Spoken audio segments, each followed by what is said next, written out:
Може? Колку треба да видам кратко?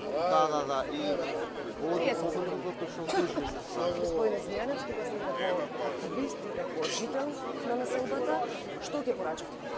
Тука сум во повеќе својства и како жител на Ѓорче Петров, долгогодишен, кој директно се сочува со сите проблеми кои ги засегаат граѓаните.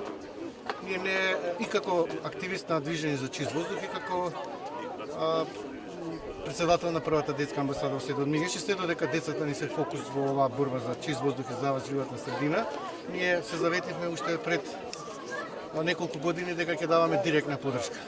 Бевме во Битола, сега сме тука, утре ќе одиме секаде каде навистина прагот на PM10 и PM2,5 се над дозволените норми на европски стандарди на граничник на дозволено.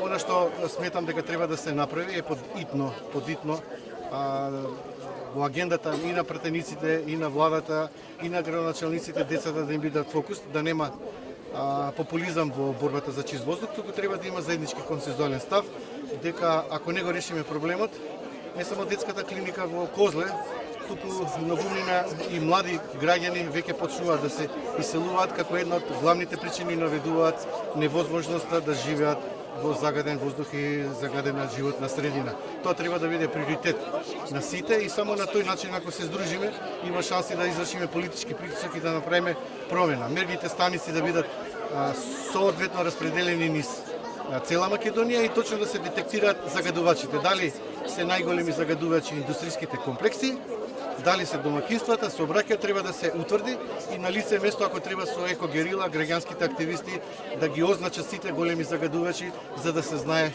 дека загадувањето е профит. А кој остварува профит ќе биде ставен на агенда од страна на граѓаните кои не можат веќе да издржат и да го дишат овој загаден канцероген воздух. Алармот за тревога е одамна кренат.